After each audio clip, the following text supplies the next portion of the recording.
Before we start, I want to tell you about our sponsor, Kindle. Kindle Institute has just dropped the first edition of its biannual journal. This features a collection of articles from some of the world's most forward-thinking executives, policymakers, and academics, designed to help business leaders gain actionable insights and perspectives around things like AI, global trade, and transformation.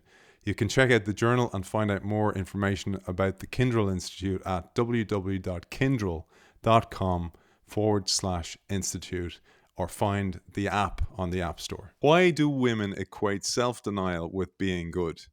We congratulate ourselves when we resist the donut in the office break room. We celebrate our restraint when we hold back from sending an email in anger.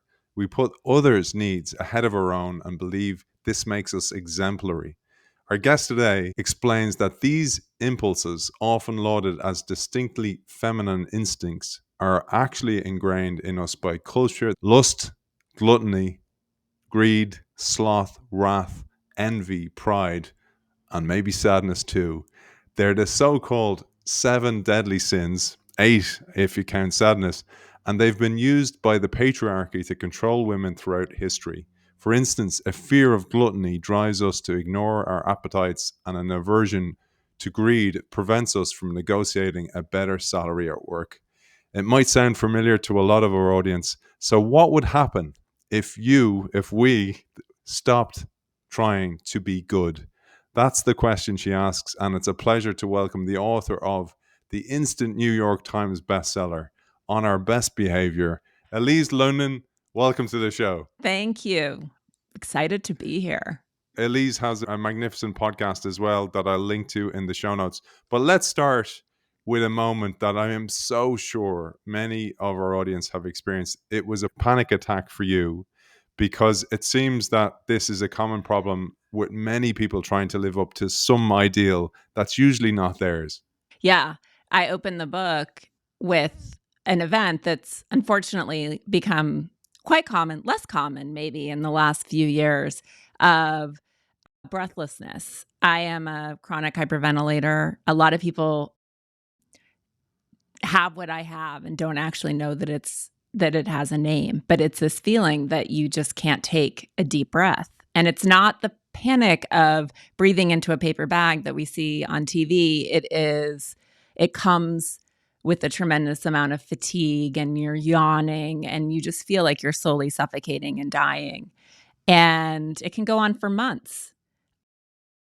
So, and it's really no way to live. And I had been with my therapist. This is probably in 2019, 2020, and I was having one of these events, and I was trying to sort of put an image to the perception, the way that I felt. And at this point in my life, I was a seasoned media executive at the top of my career. I had just filmed a TV show. I was married and happily married, and I'm still happily married, and I have 2 wonderful kids. And in so many ways, like, you would look at my life and say, that's a woman who's done it. And yet I just felt like I was dying, drowning, literally asphyxiating. And I think, like probably many people who listen to you, I had been running my life. I was approaching my 40th year, and I had been running my life as though there was some sort of that a finish line that I would reach and cross, where I would say, I'm good enough. I've done well enough. I'm a good daughter. I'm a good mother. I'm a good coworker. I'm a good boss. And this pressure that I feel, this slow asphyxiation, will go. I'll be safe. I'll be secure. I'll be in the promised land. And in the car, at the height of when I was supposed to be feeling like I'd done it, I felt the opposite. I felt terrible. And it was sort of this, like, an aha in some ways of, like, this is not a sustainable charade, like kabuki theater program that I'm running here. But it was also a deeper reckoning with myself, both like, what is this chasing me? Like, what is this that is telling me that I'm not good enough. I'm not kind enough. I haven't done it in some way. What is this? And so that was sort of the beginning of like I'm being pushed up against a wall by my soul here, and I've got to grow. I've got to learn. I've got to stop running and turn and understand what's driving me. Otherwise, how does this end? Miserably? It's so important. Yeah. It's so important because I don't think I'm sure you told this story from your perspective, and then we're overwhelmed with how many people it resonated with so many people, and Yeah. I think it's one of these things that is global, it's everywhere, it's ingrained in our culture, which is really what I want to share, is that this is passed on, and until we actually challenge it and speak about it and put it on the table and actually challenge the idea that it's been culturally ingrained in us, it's not going to get any better. And I just wanted to share, to set you up, because I'd love you to tell us upfront why you did this and Mhm. what your mission is with this work. And then we'll dive into, in particular, the history of how we got to where we are today. But there was this key line I pulled from the introduction.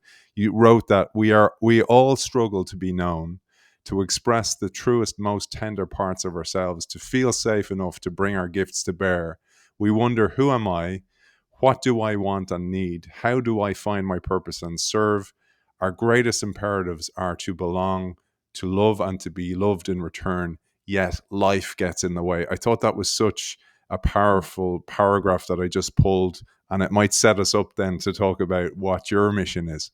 Yeah. No, thank you. Yeah, I think that is the imperative, right? And yet it's very rare to meet anyone in our culture who isn't being run by fear.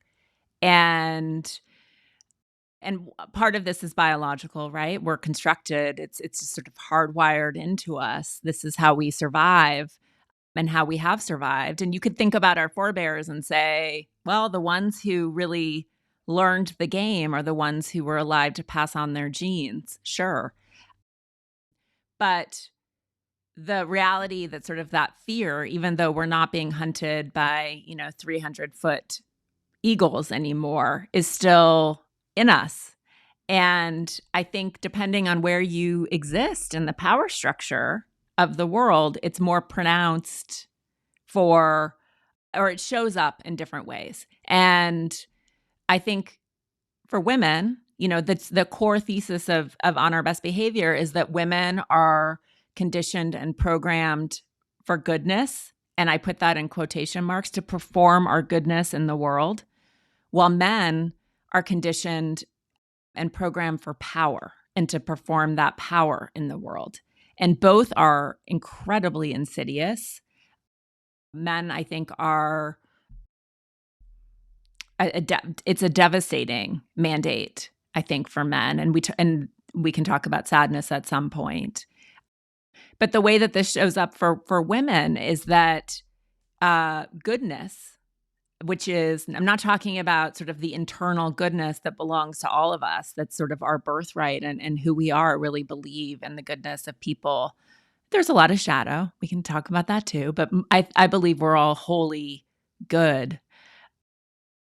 But I'm talking about sort of the externally mediated and adjudicated idea of goodness. A good a good woman is never tired. A good woman sort of serves her family and their needs tirelessly and endlessly. She's definitely not going to sort of sit on the couch and, grind in there and watch 4 hours of TV. A good woman doesn't really have any wants. She subjugates what she wants to other people's needs. That's what it takes. A good woman needs no praise or affirmation or attention, right? She's happy to flow the praise to other people and or the credit. She doesn't want to be seen or celebrated. That's unbecoming. A good woman doesn't talk about money. Money's not really for her. It's base, it's unspiritual. Plus, like, if she gets more, someone gets less, and there's already too much inequity.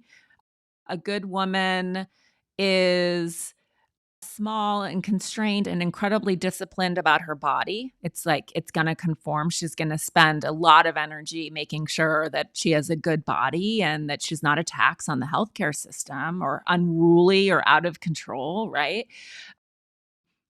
And a good woman is sexy, but not sexual. A good woman is desirable, but not desiring, right? She is an object. She is not a subject. And a good woman is never mad about any of this. She might get upset on behalf of other people, but never on behalf of herself. That is the picture of what a good woman is. And I think we recognize it. That code does not apply to men, right? And this is why women are so susceptible to reputational harm in our culture. You just have to say someone's bad, a bad mother, a toxic boss, a bad coworker. There doesn't even have to be sort of anything that actually happens that's concrete. It's a vibe, right? A vibe of badness. And that woman is done. She will often just disappear herself, but often other women take her down, etc. Whereas a man can do anything bad, on the record, bad, reprehensible, horrible, harmful. And it's cool. We like, as long as we perceive them as powerful, we will venerate them. And a man who we perceive as weak, feminine, dependent in any way, which is sort of, these are our core basic qualities, that man is in trouble. And it's, that's a terrible legacy. We look at these wounded boys who become wounding men in our culture, and it is the patriarchy's fault, right?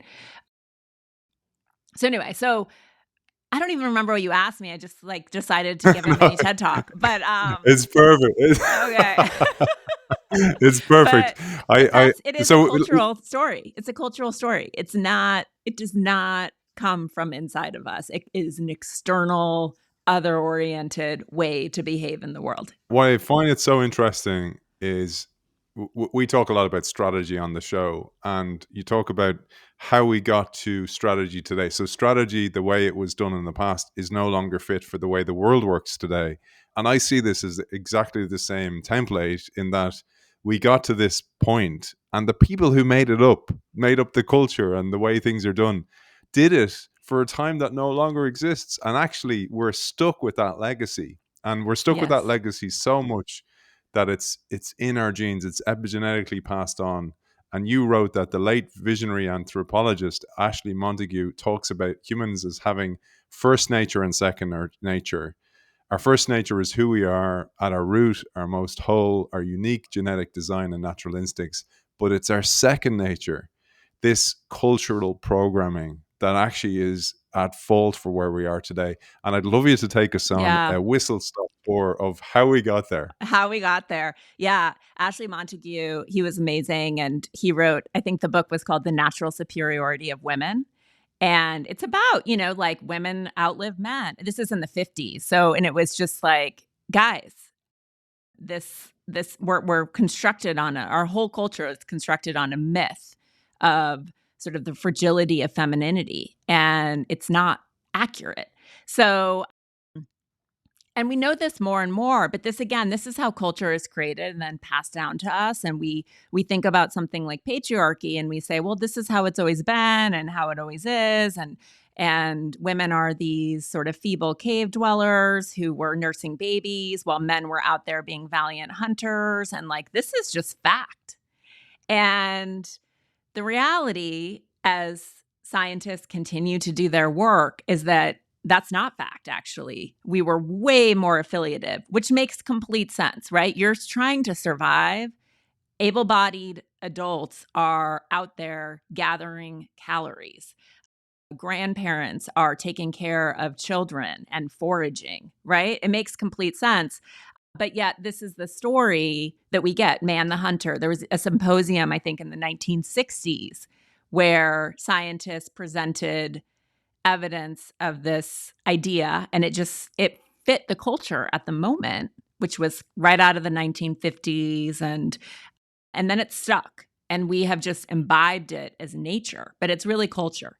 And as they've gone back into the evidence, it's like, I'm going to slightly butcher these statistics, but it's like in 80% of, or 80% of tribes, like women were hunters as well. We didn't throw, like when they look at wear patterns and bones, the men were throwing spears and the women were using like knives, rods, it's rocks, etc.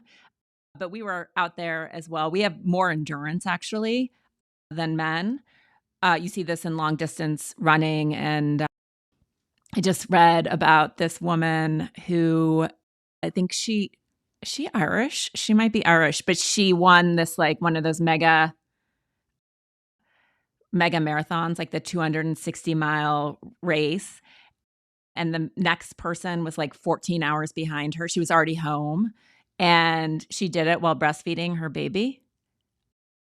So women, but when you look at long distance swimming, long distance running, women actually win like vast majority of those races, which we don't know, right? Like this never breaks through to mainstream consciousness. But yeah, so back in the day, we were just doing life. And when they look at like the remains at Cattle Hayek, which is in modern day Turkey, this is a Paleolithic site, and this is more recent evidence. Men and women are the same size. They have the same amount of soot in their lungs, the same wear patterns on their bones. So meaning like women weren't in the kitchen and men were not. And when you talk about things like epigenetics and you think about even the size difference between men and women, and obviously we're biologically different, of course, and we have different functions, but even this idea that women are smaller has potentially just been bred into us over time, right? As a cultural ideal or desire, and not necessarily a biological inevitability. So it's really interesting when you start like thinking about, oh, wait, okay, so if that's not what happened, what happened? So that's the one big myth of this sort of like the domain of the feminine and the domain of the masculine, and never the two shall meet, which has definitely lodged in our modern psyches. It's like such an infection. And again, I think women, primarily because of economic need and desire, of course, have been working out of the home for a long time. Like in the 70s here in the United States, a single income middle class existence was no longer a reality. So women have been out there in the world balancing between sort of their masculine and feminine energies for a long time. I think for men, this story is even more insidious, that somehow they're betraying you see it all the time, that they're betraying their ancestors by like being less of a man for not, keeping their wife at home by the hearth. But they're enslaved to a myth. It's not who we are. So that's the ancient history. And then is it helpful if I talk about where the sins came Yeah. from? No, well, Okay. as you're saying this, I was thinking about even my upbringing. And do you remember like those movies? And you'd see these movies and it'd be like prehistoric man, and it was always like the guy Yeah. hunting and stuff, and we Yeah. didn't even hunt like that. And the woman in those movies, like I remember as a kid, was dressed in like sexually clad Yeah. ge- bear skin or something. And it just it gets into your mind, it gets into your culture, and you go right back to the origin of all this, and you say we all know the story of Curious Eve and the apple, the serpent and the tree of knowledge. Many of us can recite the 10 commandments, and some of us the 600 plus laws or mitzvahs of the Old Testament. But there are more subtle scripts about bad behavior that have taken firm root in our culture, continuing to circumscribe our lives. When it comes to a mythology that has kept women from the truth of who we are, there is no better map than the set of vices that are considered the gateway to immortality, the seven deadly sins. This is a key understanding. And as you say, it actually comes from, it wasn't even the Bible, it comes from the eight No, isn't that thoughts. wild? And what's so important about this is that, I'm from Montana, which is a rural state. And my father's Jewish. My mom calls herself a recovering Catholic. I was raised, they're very progressive. and feminist. And I was raised outside of any of this culture. And yet these sins are in me. They weren't delivered to me in Sunday school. I just took them as sort of like part and parcel and synonymous with religion, and then thought I was immune because I didn't subscribe to those beliefs. But they are so insidious. And that list of like the qualities of a good woman, that maps to these 7 deadly sins. So when I realized that, when I was like, oh, these sins, like this is it. This is this punch card of goodness these are in my mind that I'm trying to fulfill these ideals. I went to look for them in the Bible, and they're not in there. So, which is wild and blows people's minds, which is hilarious to me. But no, they do not show up in the Bible as a set ever. And their history is actually quite fascinating. They emerged out of the Egyptian desert in the 4th century. This ascetic monk named Evagrius Ponticus, who is also credited as one of the early fathers of the Enneagram. And he conceived of them as these 8 demonic thoughts, but daemon having a very different meaning there, the meaning being sort of distraction. These could keep you out of prayer, out of your relationship with God. That's how they were conceived. And so he wrote down this little chapbook, and he named these 8 thoughts, including sadness, which I include in the book, which was really a type of homesickness and a longing for people that you love. And so that was the context for them. And then they made their way around the Bible. They were passed from desert father to desert father, and they had these little bits of scripture that you could use. And they had slightly different meanings. Like sloth wasn't about Netflix and chill. It was about apathy and not engaging with life, for example. So pride wasn't about expressing your gifts in the world. It was about thinking that you didn't need God or that you were bigger than God. And now it has sort of like a very different modern hold on our consciousness. So this chapbook made its way around. And then in 590 AD, Pope Gregory I was giving a homily. And this is a very famous homily for women, whether they know this history or not. But Mary Magdalene is theoretically one of the most prominent women in the New Testament, even though she's barely in there. But there's an incredible Gnostic, the Gospel of Mary, which is very, very beautiful. And now there's, Dan Brown, and everyone's like, wait, Mary Magdalene was kind of major, but has been largely sort of erased. Well, in the New Testament, and people who care about this, I do, I think it's important, Mary Magdalene in the New Testament is the one to whom Jesus resurrects in the tomb. She is there to get his first teaching. And that's what's in the Gospel of Mary, which was destroyed and then recovered in recent history. But really, it kind of makes her the first apostle, right? Not Peter. But we can't stand for that. So in the New Testament, that's in the New Testament. And then also this reference to her as the one from whom Jesus cast 7 demons. Again, different meaning. And he was exorcising people all the time. And some theologians think that he was balancing her chakras. And I like that version of it. So in this homily, Pope Gregory I in 590 says, Mary Magdalene is the carrier of these 7 demons. These are the 7 cardinal vices. She is the carrier of these vices. And oh yeah, she's a prostitute. She's a penitent prostitute. He conflates her with the woman who anoints Jesus' feet with her hair, and he turns both of them into the same person and then defines her as a prostitute. That's where this all happens. Then he also lifts the ban on iconography, which is one of the 10 Commandments. And so you start to see all this religious art, and people sure love to paint Mary as a penitent prostitute in red, clutching at Jesus Christ as he ascends.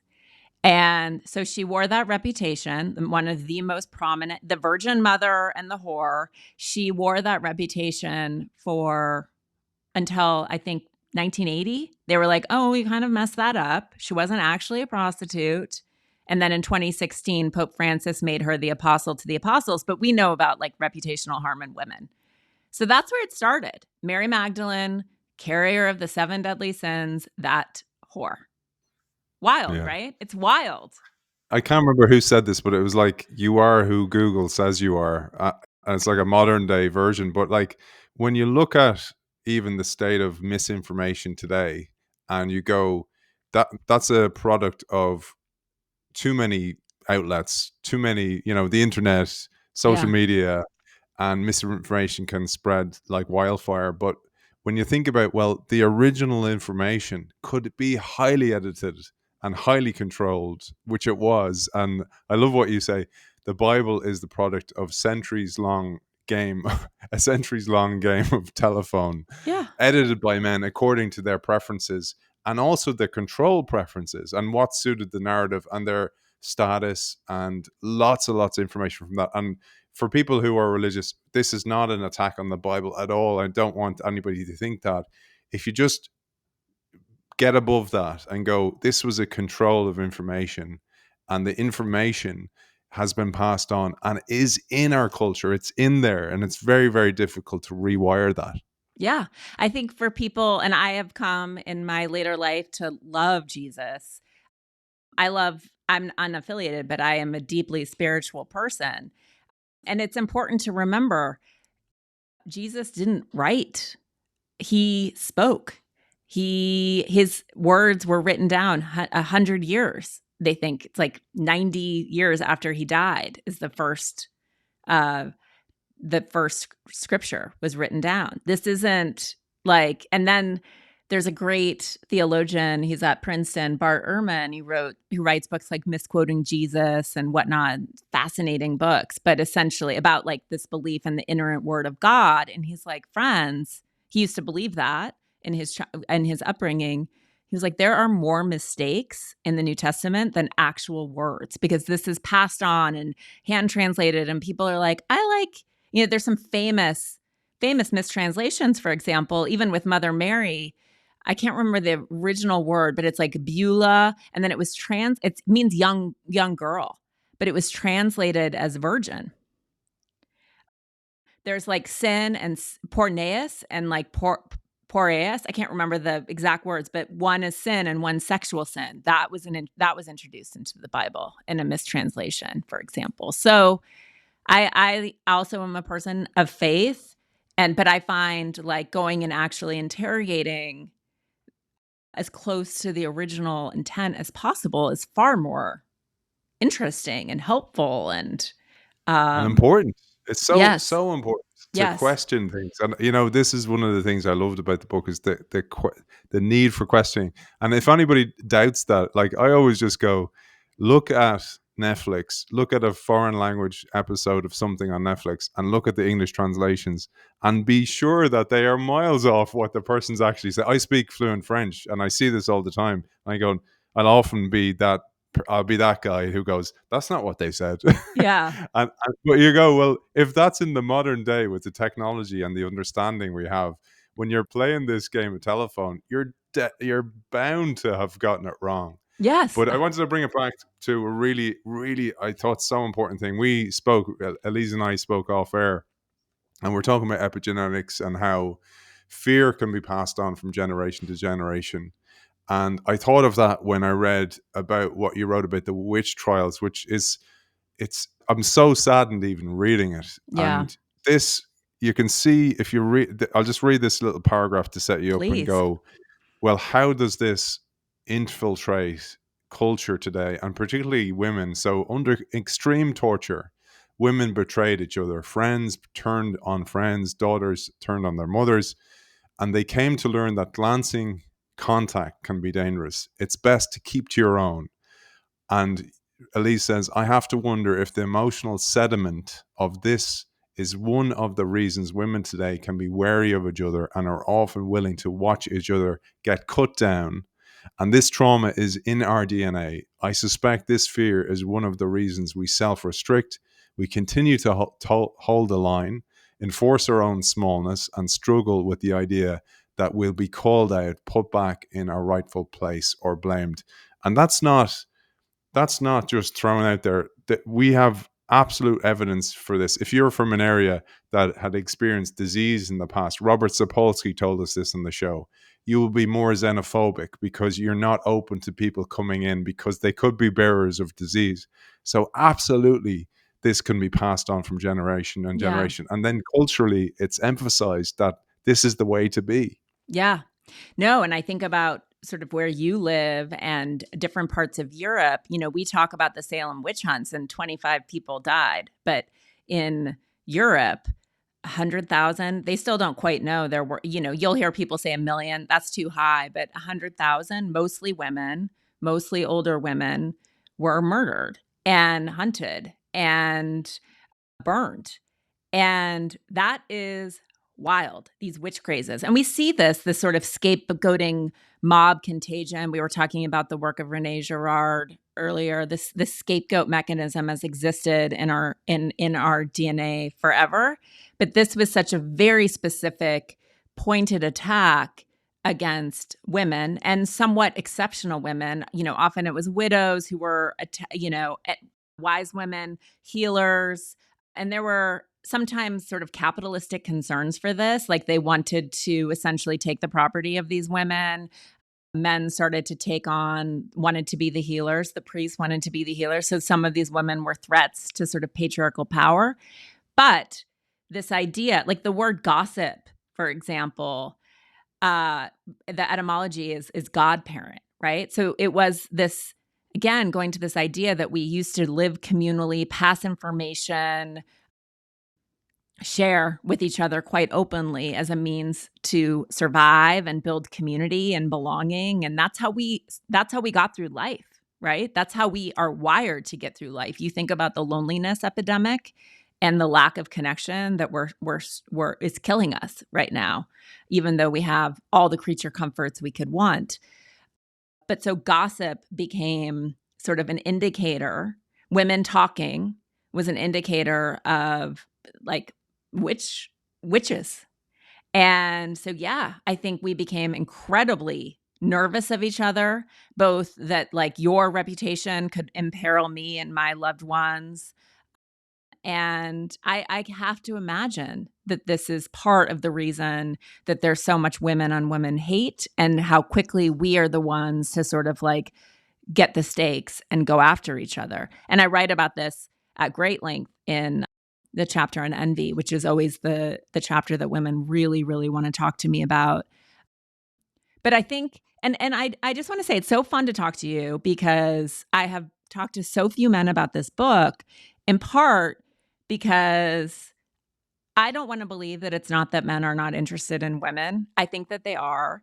And this book, I think, is what men say to me is like that it describes the psychology of women in a way that they didn't previously understand. Why their partner might be like, the house needs to be this way, or whatever. These behaviors that we insist on. I got to be the perfect mother. Like they just didn't understand where that came from. So I just want to say that. But also, I think that men have been scared of my book because they think it's a book that's sort of a blaming men. If men were not the problem, if we had a matriarchy, everything would be different. And yes, I want to see equity in culture. I want to see an affiliative, balanced government with equal participation from women.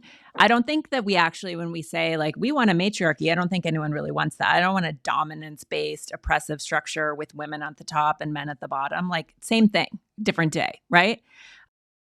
And this book, too, is like, I had to do a really honest accounting of like when I blame and shame and I'm sort of like, men are the problem, that is not accurate. There are, of course, a great number of highly patriarchal, problematic, dangerous, and damaging men.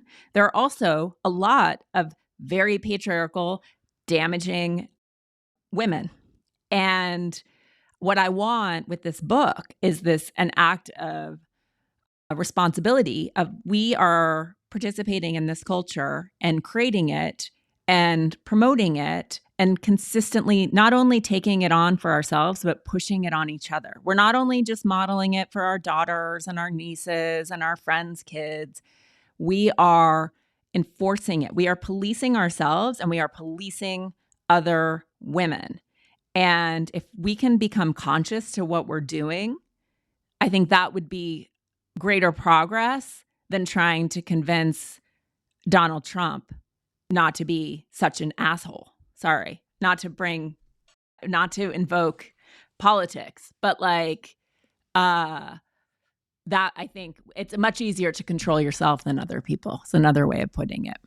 Speaking of politics, I didn't want to go there either, but like when you look at the mechanic of a witch trial, you actually see, well, that's what an authoritarian state is Yes. as well. When you punish the truth speakers or even just shoot the messenger, it's the same thing. We won't go there. We'll come back to the book though, because you mentioned envy. We'll get to envy. What if we did a high level of each of the sins or the deadly sins, and we will get to sadness as well. We'll cover that. We'll give her. It'll be really difficult for me, Elise, to keep it short. By the way, because I have so many notes in front of me here as well.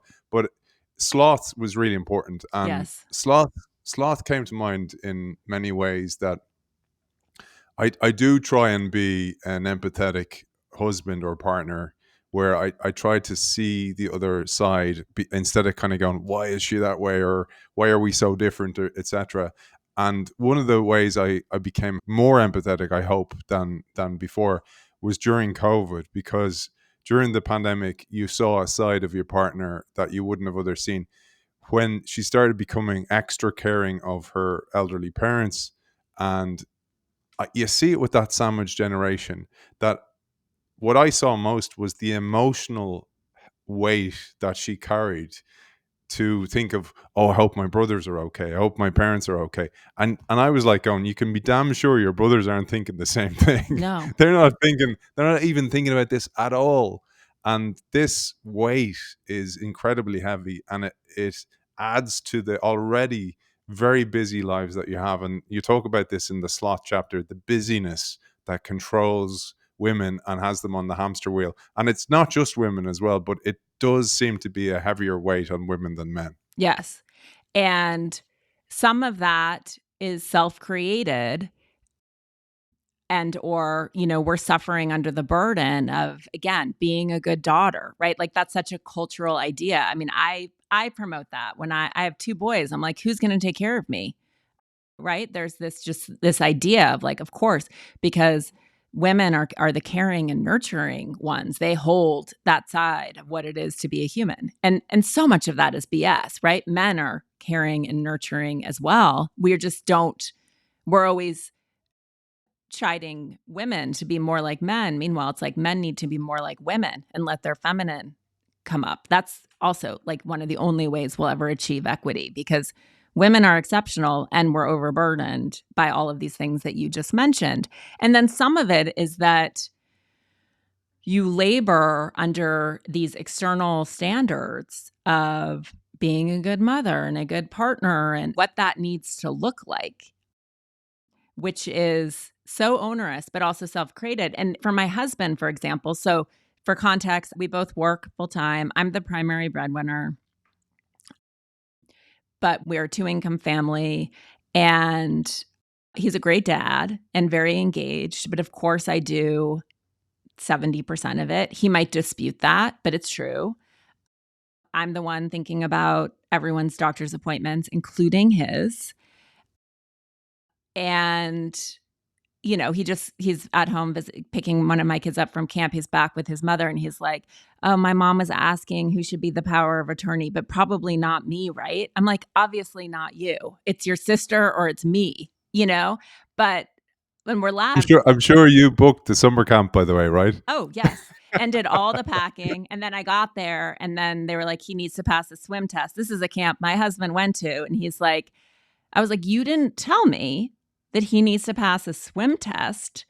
And he failed his swim test. And Rob was like, well, I told him like a few days ago. I was like, that's not helpful because anyway, I mean, I could go on and on.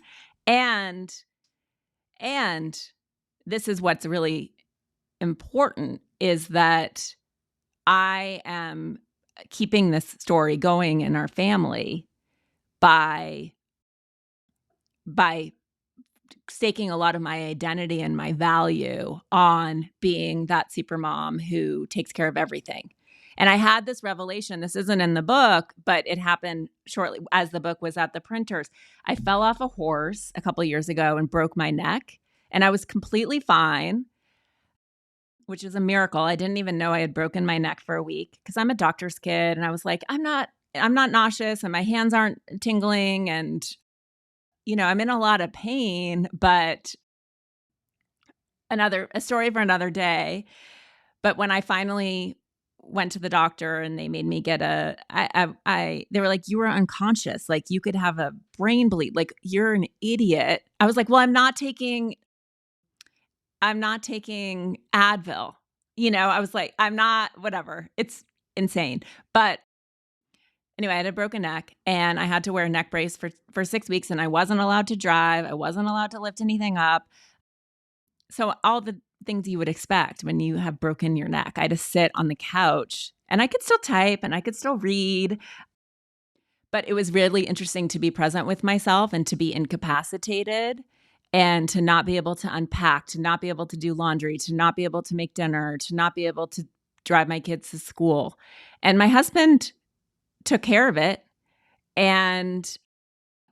But I was so uncomfortable not running the show, not having control, not proving my virtue, not feeding my kids these like balanced, nutritious meals. And it was really fascinating to realize like none of this is coming from him.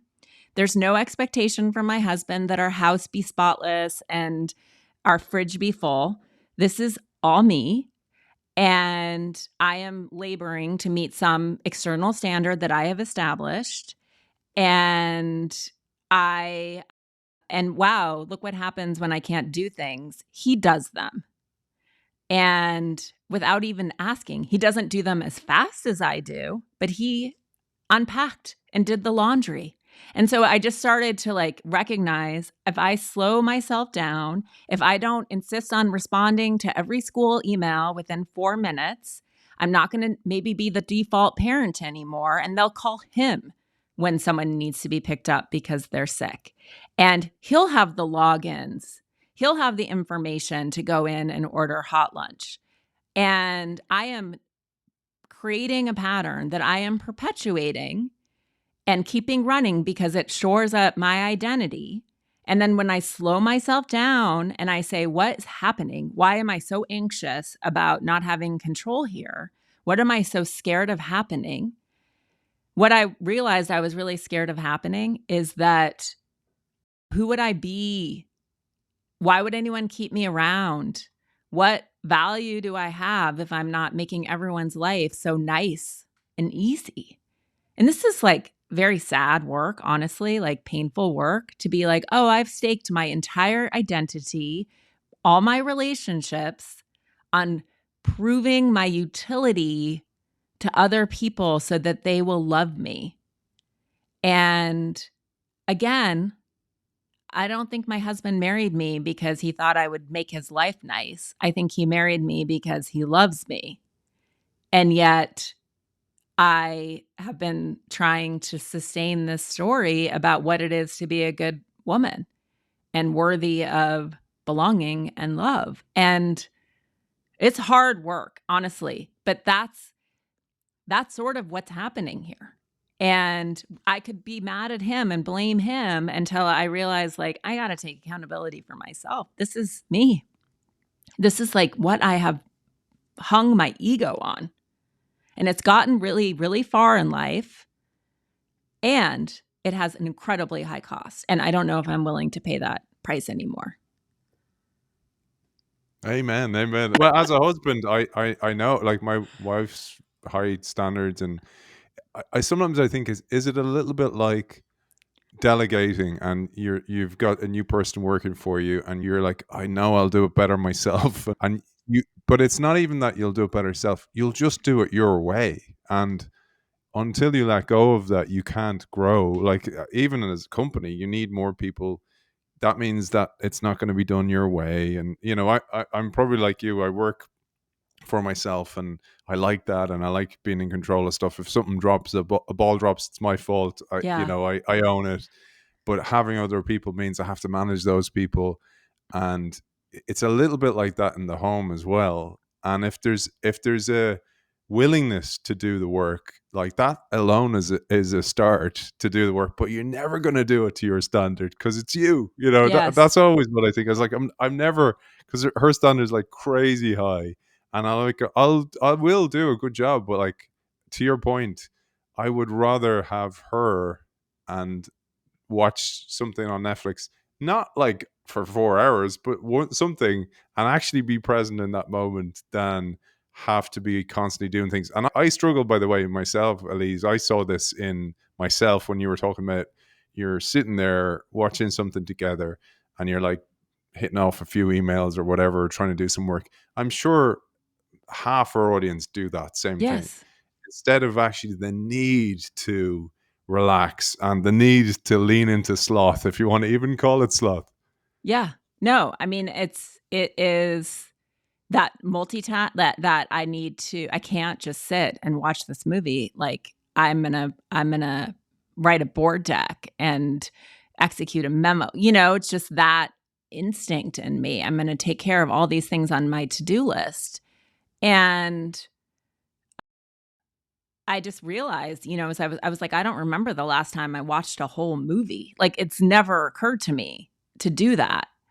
And I still do this. I'm going on vacation tomorrow, and I am actually like, maybe I need to leave my computer because I can't I can't control myself from still ranking my productivity. Like, did I read enough books and da da da da da and then it's like I berate myself on vacation, and then I also don't really take a vacation. But it's so deep. It's so deep. And I think part of it is, and I write about this in the book, I think that busyness keeps our existential anxiety at bay, right? There feels like there's very little that we can control in the world right now, but I sure can control my planner, and I can even write down things that I did so that I can cross them off and like, look at me over here, master of my domain. But I think part of the process of reckoning with this is saying, I'm so uncomfortable.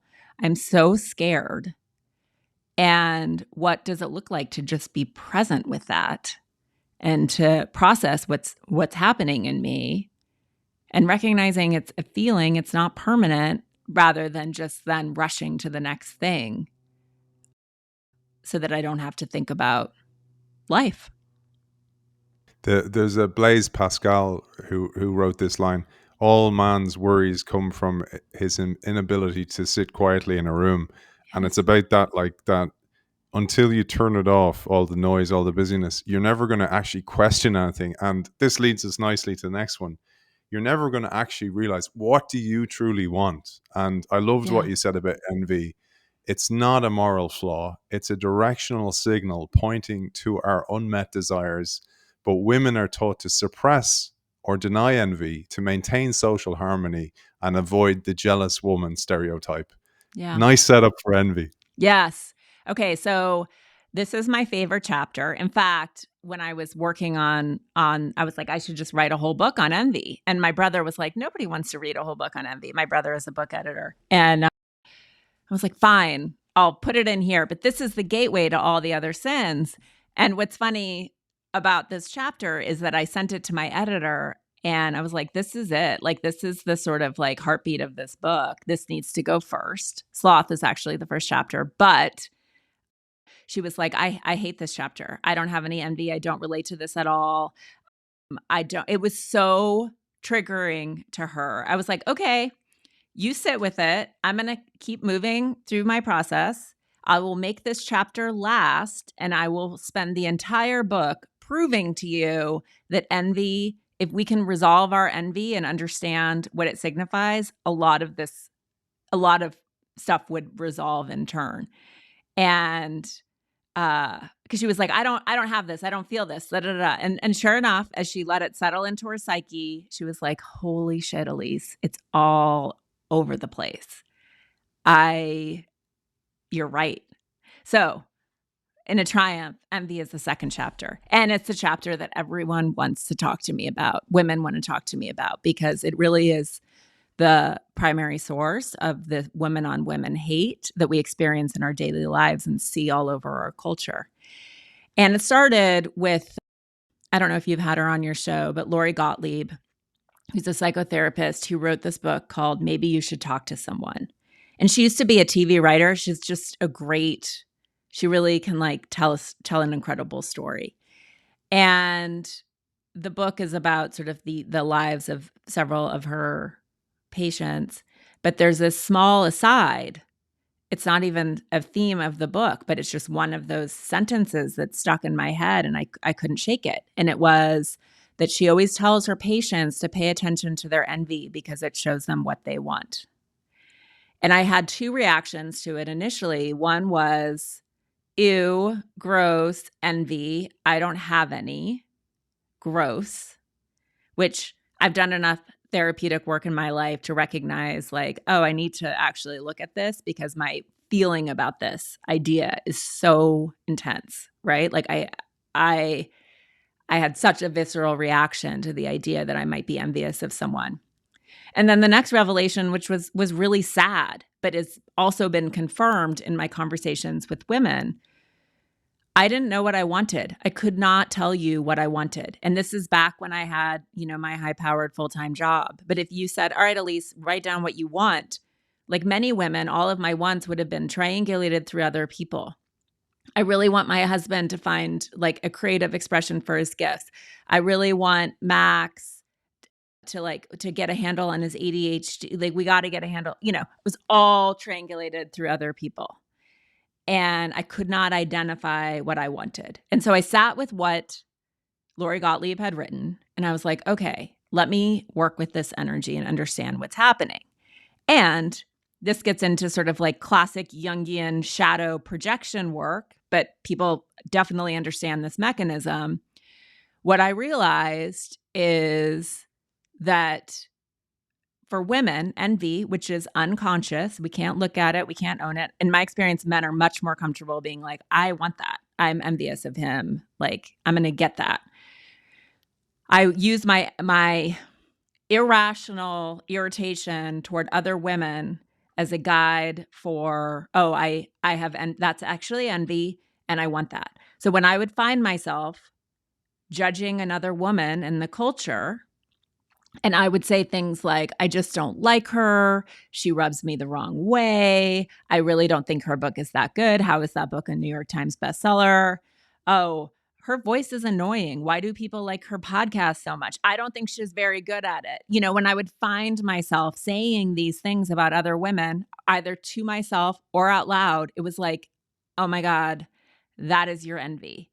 That person has something that you want or is doing something that you want. And because you're envious and you are repressing and suppressing it because it's so uncomfortable and you refuse to own it or look at it, you are projecting it onto the woman and making her bad and wanting her to go away because she is making you feel bad. And so now I understand, I can interrupt that process. The minute I have that feeling, I'm like, what is she doing that I want? What does she have that I want? What is she getting away with that I would never allow myself to do? Why am I drawn there? There is information for me. It has nothing to do with her. And I'm going to use that to back into what I want. So I'm criticizing this woman for having a best-selling book. I want to write a best-selling book. I'm criticizing this woman for her podcast. I want that level of success. I want my own podcast, and so on and so forth. And you're like, wow, soul knocking on this door, showing me what I want for myself. Thank you. Like, if you can reverse engineer it, suddenly as a woman, you're like, I am starting to understand what I want.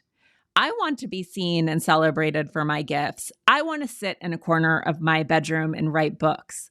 Like, that is what I want. And that's an amazing exercise, because when I go and do work with women, I don't know if you've had this experience, and it's like, what do you want? Women just go blank. Like, they cannot articulate it. And I now have exercises for helping people get there. But we start literally in like one corner of the map with one tiny want. And by the end, we have like crossed the globe to much deeper and more fertile terrain. And what women want is glorious. And what women want is all very different. Envy is interesting too, because this wanting, it dovetails, it sort of Venn diagrams with pride and greed and scarcity. Because what also happens for women is with pride, it's like what we do to public and visible women is at a certain point, we decide they've had enough. We sort of celebrate them on the early rise and then we destroy them. You just see this all over culture. I mean, it's hard to think of a public woman who has not experienced this. It's actually very difficult. We put them back in their place. We, tall poppy in a poppy field. I know we were talking about this as like an Irish phenomena too. We cannot stand it. It's like you have had enough attention, enough admiration. You are being knocked down. And so, but pride is very closely related to envy because that's part of the mechanism. It's like, I don't want to be so celebrated and so seen because then I'll inspire someone's envy and they will destroy me. Right? So they're interlocking. And then the other thing that happens with envy is because of scarcity and this feeling that women have, which is, again, informed and confirmed by our culture, but certainly not our destiny. There's only room for one, right? There might be one woman on that board, or maybe there's toucanism, maybe there's two. There's one woman who has a top high-ranking podcast. So because she has it, in order for me to have it, she needs to be destroyed. And I need to replace her and displace her versus men who are like, oh, I'm going to do what he's doing and like have the same success. And there's like plenty of room for all of you. Men are, in my experience, are not at all ruled by scarcity in the same way. Whereas women are like, if someone listens to her podcast, they're not going to listen to my podcast. Therefore, she needs to be eliminated. This is, again, not necessarily conscious, but a lot of this is what's happening for women. It's like we get very tight and very constrained by scarcity of like, if she has it, I can't have it too. Meanwhile, the reframe is because she's doing it, she's showing me what's possible and I can do it too. I am as good as her. I am as gifted as her. I'm going to use her as a guide and she's showing me what's possible. And I'm gonna join her. I love that reframing, and it was something that I really wanted to emphasize was that, okay, envy is not, it doesn't even feel good to have envy. Schadenfreude sometimes feels good, and maybe we'll touch on that as well. There's a quote I pulled, I don't know if you've heard this, it was Carol Dweck, the Stanford professor in mindset. She said, your failures and misfortunes don't threaten other people. It's your assets and your successes that are problems for people who derive their self-esteem from being superior. I thought that was that's just a good one. Isn't it good? Oh my God. Yeah. And particularly, and this is why I mentioned René Girard and Luke Burgess to you earlier on, particularly if it's in your area or your field, Yes. or as you said, and by the way, I see this with guys all the time, same thing. If it's something they want to do, but maybe they haven't just got off their ass and did anything about it, but somebody else has done it, they'll be extremely critical. Or as you say, they'll kind of tear that person down in some way. But really what I loved about this was that you can be the person who gives little fragments, little almost like breadcrumbs to go, look, this part is possible. And I'd love you to share that because I really love that concept. Yeah, this is part of, there's a woman named Lacey Phillips who actually like pairs neuroscience and manifestation. She's like big in Los Angeles. Her program is called To Be Magnetic. And she has this beautiful term, which is expanders. And it's this idea of like, take these people who are doing what you want or have what you want, and you put them on your mood board in your brain or physically, however you want to think about it, and you study them and you say, how did they do that? Where did they come from? What degrees do they have? What prior work experience? Whatever it is. And you use them as a map for what's possible in a way to sort of refine and get better. And what's also important is this idea of fragment expanders, which is that someone might be holding one part of your destiny or what you want or what you're driving toward. You don't have to say, I want to be Jeff Bezos. Like he doesn't need to be your expander, but there might be one part of what he's done that is a fragment of your goal. And so it's mining, like looking and just, I'd say, paying attention to yourself and where you get activated. Richard Schwartz, who's this incredible therapist, he developed this system called internal family systems, which is this very deep, beautiful psychological work. He calls these people Tor mentors, which I love. So like, who are your Tor mentors? Those people are teaching you something, even as they're activating you and abrading you, like sand on a pearl. But there's something that they have for you. And so I think the more you can create this mental map of, I want that, and I want that, and I want that, and like, how do I bridge this together? And that's, I think, what we're trying to do as potent creators in the world, right? Like, we're not trying to mimic each other wholesale. We're trying to sort of bring our gifts to bear, but we need some plot points. We need some ways to even ground ourselves in what's possible. Because it's all feedback, and is the tormentors the Carl Jung thing, like what you see in others that you don't like, Yes. is what you're trying to learn. Okay, all the shadow projection. Like, if it's like the AA term, like you spot it, you got it. Like you can't be triggered by someone unless they're sort of holding your shadow, really. Like, you can only recognize it because it's part of you, even though it's so threatening to your ego. Those parts of us that we've decided, usually from culture or family of origin, are threatening to our ego. They go into our shadow, and then we recognize them in other people. Like, when I wrote this book, and my next book is about shadow and Carl Jung, the one I'm writing now. But after I wrote this book, even though I see a Jungian therapist and I'm obsessed with Carl Jung, another friend who's a Jungian had to say to me, this whole book is about the cultural shadow of women. And I was like, oh yeah, duh. It's everything that women have been labeling bad and repressing and suppressing and trying to get as far away from our psyches as possible.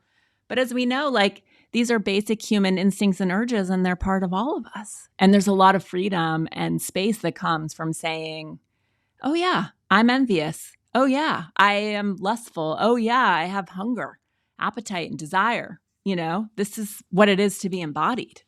If you take that Jungian idea and the tormentor and then add envy is information, it really helps. It triangulates it and kind of goes, okay, well, there's information there for me if I flip it around. Yeah. How are you doing on time, Elise? I'm doing fine. Okay.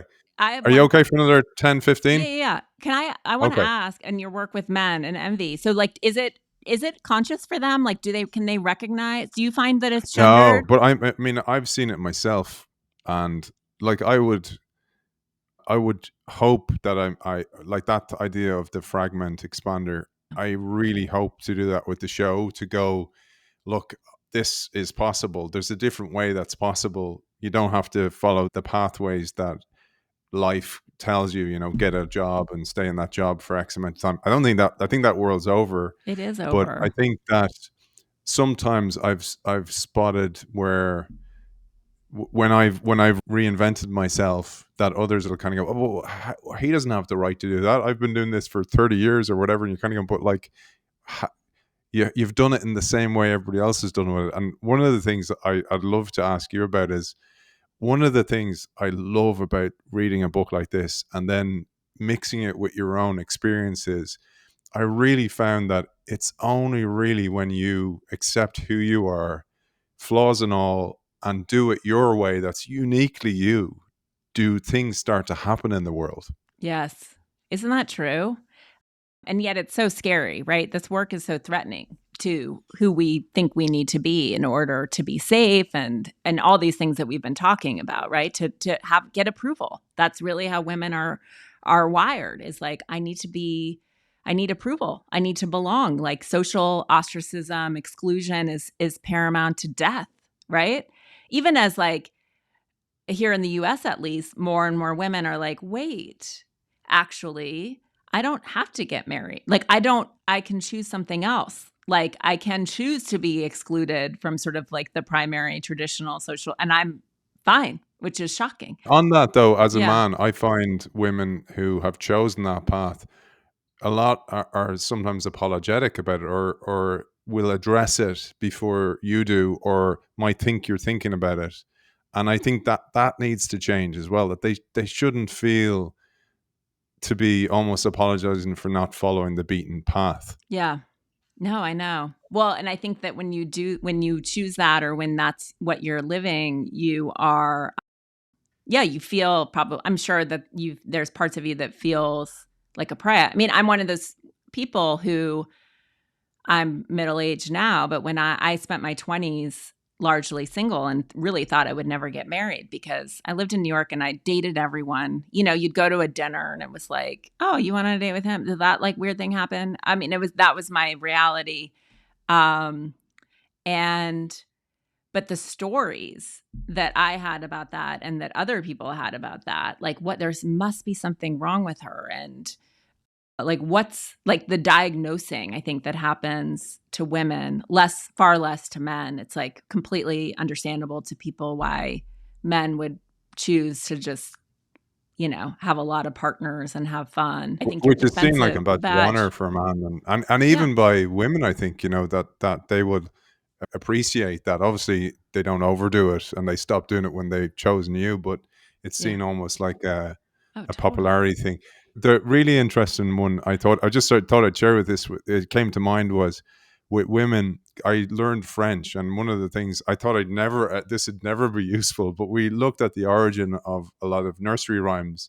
And Little Red Riding Hood, and the whole idea of Little Red Riding Hood is actually one of the stories. They're very, very violent, the original Yes. stories, and the whole story was, be a good little girl and stick to the path, the well-worn path. Don't wander off the path because you'll be eaten by a big bad wolf or abused in some way. That was kind of the the narrative that was and you thought about how we told these stories to children at the Yes. time of the day when they were most susceptible or most subjective to open to information, when they're in this theta wave zone.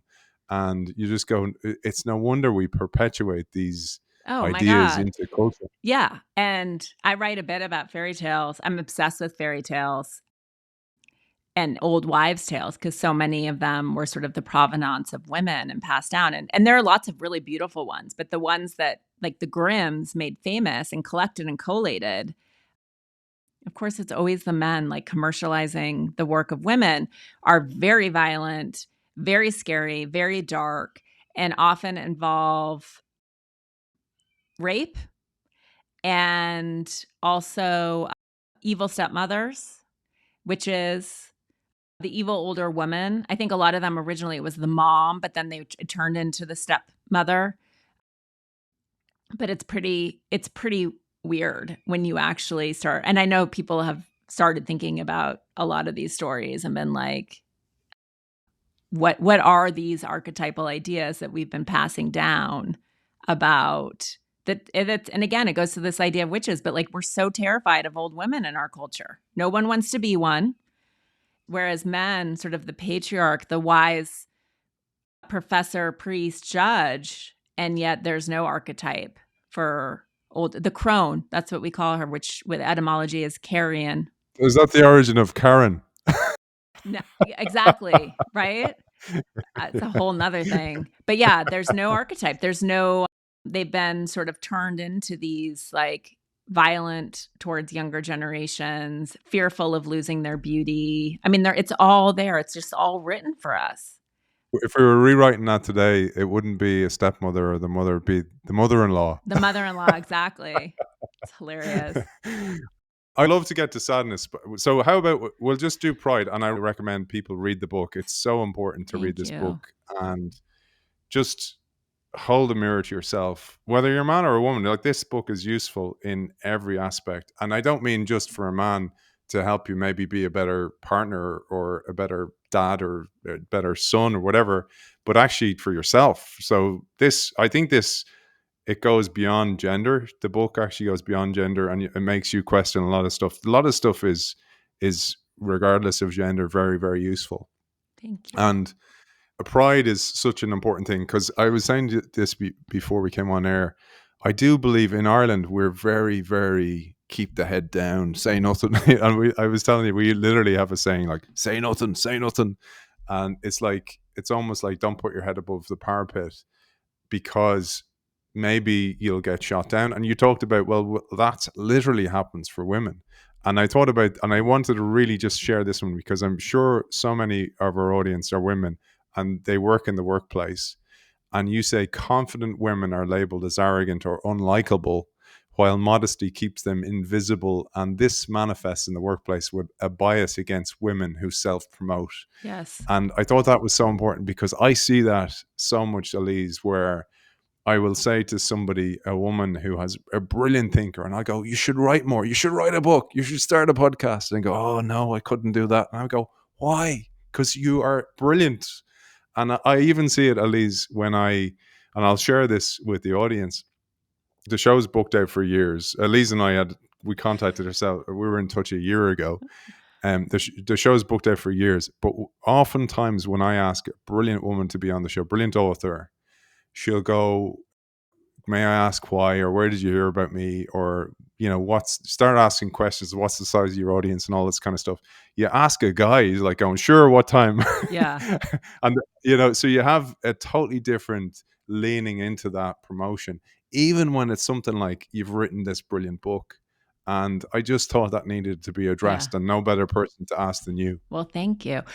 Yeah, no, and I think it's really interesting to think about it as, again, like cultural country narratives. And we were talking about how in Australia, it's like the tall poppy syndrome is very real, and that it's like a self-protective mechanism, right? Like, don't tax us. We're just doing our own thing over here. It's not that good. Like, don't pay attention to us, which I think is such an interesting expression of it.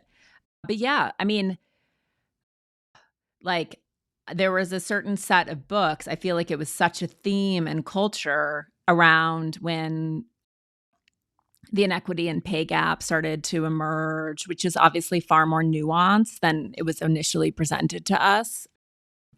It's really like a mommy, like the women who really struggle with pay gap are moms, women of color in the US, et cetera. But, and also, I mean, the wealth gap is far greater and more scary. However, there was a wealth of content essentially suggesting that the reason that women are not achieving the promotions and aren't bridging this pay gap is really on us, and a dearth of confidence. And that we just need to be more confident, and we need to assert how great we are and flex our achievements, etc. And I hate these books because it is not a confidence gap. I do not believe that women really struggle with imposter syndrome. I don't. I'm sure some do. We all do to some extent. It's not a lack of confidence. It's that women understand that that is not how we get our needs met in the world. We cannot be overtly flexy, demanding, and fierce in our negotiations. We have got to be somewhat manipulative to make it someone else's idea, et cetera, to find someone to champion us in the workforce, because all of the studies show that men and women do not respond well to women who put themselves forward in that way and flex. We are punished for it. We know this. So we spend a lot of energy and time figuring out, how do I excel? How do I express my gifts without being punished for it? And this is, again, it might not be a totally conscious process for us, though I think for many women it is. But it's so infuriating. And I feel like there's been a lot more attention on this in recent years, sort of setting this record straight, when it's like, well, it's on you guys to sort of express how great you are and how worthy you are, and then you'll be rewarded, but you're just not negotiating well. It's like, no, actually, studies suggest women are better negotiators. on behalf of other people and on behalf of businesses, etc. But where we struggle is negotiating for ourselves, and not because we don't think that we deserve equal pay, but because we're negotiating with a world that has a very strong feeling about a woman who stands up for herself. So I think as we become more conscious of that, maybe it will start to change. But I think that this is where I feel like as women, we can do a lot just by even being, and I've experienced this as a manager, and where I'd be like, oh, so uppity. I would catch myself having that response to people who would come to me for promotions. And then I would have to check myself and be like, what is happening? There's also sort of this it's not even epigenetic because it's more recent, but like the hazing cycles of like, this was hard for me, so why should it be any easier for you? I didn't have paid family leave. Why do you get it? And we also have to get over that and recognize like it's a responsibility to make things better for future generations. Suck it up, buttercup. You know that whole idea, yeah. like, yeah, it's terrible.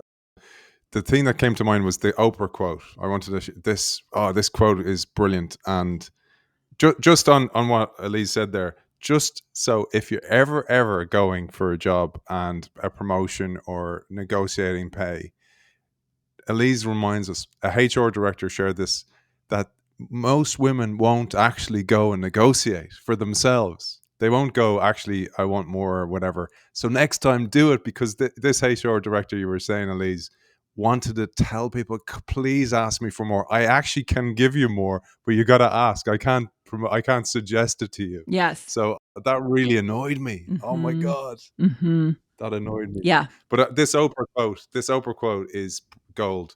Playing dumb, weak, and silly is a disservice to yourself and to me and to the whole world. Every time you pretend to be less than you are, you steal permission from other women to exist fully. Don't mistake modesty for humility. Boom. I love that. Yeah. Yeah. Absolute gold. Yeah. Gold. Thank you. I mean, Oprah. A brilliant role model. A fragment expander, if there ever was one. Many fragments. Let's get to sadness. Okay. I'll wrap sadness for you really quickly. And it's funny. It was a debate with my editor because, she was like, it's not on the set. It's not about women. I'm like, yeah, but it's part of the set. And then it was discarded. It didn't make the cut. And I think that it lodged most sort of insidiously and perniciously in the minds of men. And I think we're seeing that play out in culture. And this idea, because it's antithetical to this idea that men are programmed for power and control. And sadness is anything but, right? It's feeling sort of defeated and depressed and mournful and extreme empathy and, powerless in the face of life. And yet that's one of our core realities, right? And so the chapter on sadness it sort of addresses that question, what about men? And I'm not a man, I can't speak to the psychology of men, but in what I've observed in my partner and men around me, it's the way that we disconnect and sever boys from their feelings is playing out in our culture repetitively and compulsively, that feelings are dangerous, except unless it's anger or the sort of more powerful ones where you're allowed to express that and little else.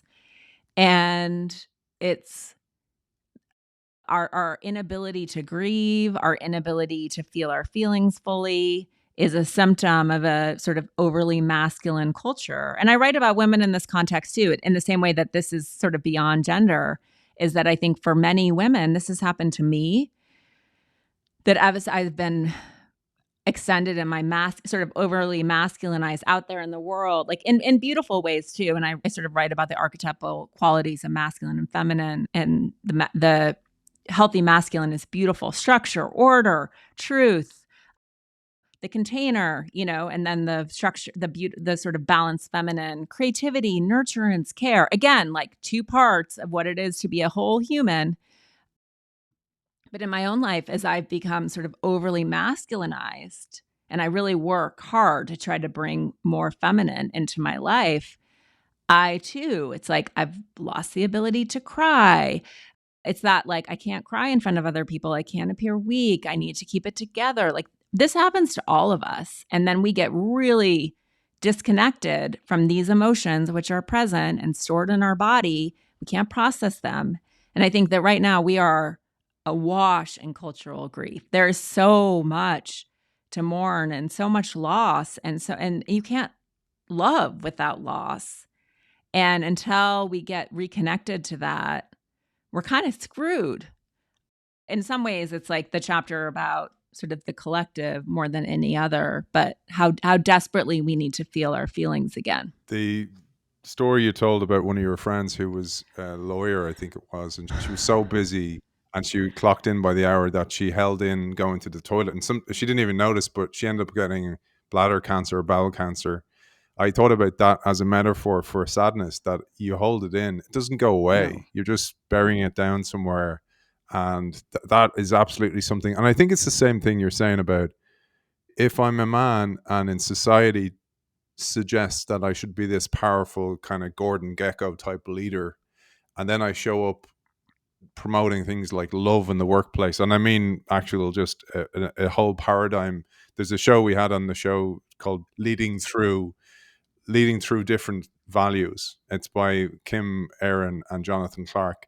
And they talked about this paradigm of leading through people, not leading over them through power. Beautiful. And we talked about this, that the shift in the societal value attributed to particularly a man leader. So if a man's there, people expect him to be tough and kind of, we don't want this weak emotional leader who's talking about values like love that they talk about in the book. And I was saying that takes a huge shift in society to kind of go, that's actually the type of leader we want now. Yeah. We don't want this kind of tough, hit the desk type leader. And then similarly, that shift, to your very point, as a man as well, is like going, well, I can't be seen to be weak and be crying in front of my kids, or I need to be seen as the kind of I got all my shit together kind of guy. And that's there's where the programming for me has created a story that even if you have a few outliers start to change that story, it takes a bigger shift, and we need some real fragment expanders to lead that charge. Yeah. Well, you need to write On Our Best Behaviour for men. No, I mean, some of the men who read this book were like, can you write this for men? I'm like, I would love to, except I don't know if I like understand the psychology, but like it's very needed. What this the way that men have been conditioned to express power and control. It's not only fracturing them, it's fracturing us. And you look at sort of the chaos, the pain. It's these wounded boys who turn into wounding men who then here in the US murder us. You know, it's like creates cultural havoc, and it's a source wound. It's a cultural wound, and we're doing it to our boys and men. We are. And in the same way that women, I think we can take responsibility for what we're perpetuating. Men need to take responsibility, and it's not more masculinity. That's what's really terrifying. And you see this with women too. It's like the trad wife movement and stuff. It's like the antidote is not some regressive idea about what like women were doing, and in the same way that like this more masculinity whatever these men are promoting, that's not it. It's like being whole people, letting your feminine come up, recognizing like you're a nurturing, loving, creative being who cares deeply about the world and the people in it. That's what's missing. It's not a dearth of masculinity. What I loved about what you said is, and I agree with, is it's an energy that you embrace and don't suppress it. The energy, the masculine and feminine energy, and that energy has it manifests differently. Like creativity needs a huge innovation, needs a huge amount of feminine energy, and we don't have enough women in innovation. It's definitely changing. We haven't traditionally, and you see that even in the books that go back, like it was so dominant, male dominant background in those places. But anyway, I'm going to read you one quote because we started this please. conversation off mic with James Hollis, but just to put a thread on this, he writes, both genders face the twin tasks, nurturance and empowerment. Empowerment does not mean power over others. It means that we experience and can draw upon our own capacities to choose our values and our mode of being in the world. That's beautiful. That's something to live toward. Beautiful, James Hollis. I tell you, I'm after him. I've reached out to him on his website to get him to cover that book, The Middle Passage. I've pulled, Elise, a line that I love to quote as my final message. While I'm doing that, I'd love you to think about what your final message is as well. And before I even do that, I just want to promote your new book, which came from this idea of, well, this is the challenges, but this is what you do about it. And it's just come out on Amazon here over this side of the pond. Choosing Wholeness Over Goodness, a process for reclaiming your full self. I'll link to that as well. You can get it on Amazon. For those of you watching us, Elise is holding up a copy of it there right in front of us, so you can see what it looks like. And I'd love you to share, before I share this line and then you finish the show, is I loved the idea of Baha'i fate, prophecy, and about how the 21st century is the moment we're in here. I probably butchered how to say that, but I'd love you to share that. I love that concept. Yeah, this is this prophecy that essentially we've been a bird flying with sort of the masculine wing extended and the feminine wing sort of broken. And because of that, we've been flying in these sort of like tight concentric circles and unable to really take flight. And the prophecy is that in this coming time, that feminine wing extends and we reach some sort of balance and are really able to move forward. I think it's such a stunning visual for this moment that we all feel is near if we can sort of bridge our way to that. But I think there's so much relief and freedom that comes from a different way of being in the world. And extending that wing as well. So I have this little quote, and then I'm going to pass to you to give your final message and call to action for audience. You wrote, the good news for all of us is that the feminine, the goddess in all her forms, does not enjoy suppression. She invariably rises. We are feeling this now. Patriarchy taught us to valorize the masculine, to see it as the redeeming force, as divine. These qualities in our culture have been horribly overdeveloped with devastating consequences for all of us. It is imperative that women reclaim our precious energy so we can bring forward the feminine principle, the divine feminine, with the full force required to rebalance society's ills right now. The resurgent energy of the feminine is required to bring our culture's toxic masculinity into balance. It's an energy dedicated to nurturing and tending what's already been created rather than extracting more and more. I love that. That's beautiful. Yeah. I mean, you wrote it. Well, wow. No, just kidding.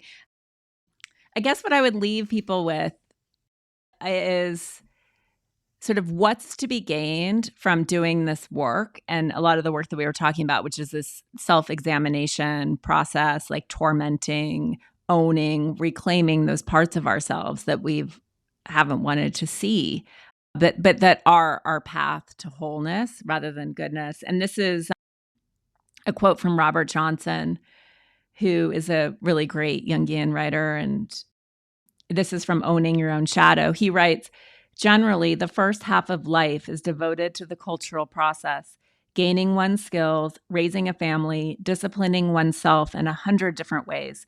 The second half of life is devoted to restoring the wholeness, making holy of life. One might complain that this is a senseless round trip, except that the wholeness at the end is conscious, while it was unconscious and childlike at the beginning. And I think that that's such a beautiful image of going and reclaiming those parts of ourselves and recognizing that they they can come out of the shadows too. Absolutely beautiful. I love it. And Elise, for people who want to reach out and find Yeah. you, where's the best place? So the book we've been discussing is On Our Best Behaviour. As mentioned, the follow-up is Choosing Wholeness Over Goodness. Come and listen to my podcast, Pulling the Thread. And I have a Substack that's the same name, Pulling the Thread, if you like this type of content. And I'm on Instagram at Elise Loehnen. Author of On Our Best Behaviour, Elise Loehnen. Thank you for joining us. Thank you. So fun. Thank you to our sponsors, Kindle. The Kindle Institute has just dropped their very first edition of their biannual journal. It features a collection of articles from some of the world's most forward-thinking executives, policymakers, and academics designed to help business leaders gain actionable insights and perspectives around things like AI, global trade, and transformation. You can find the journal on the App Store or at www.kindle.com/institute. See you next week.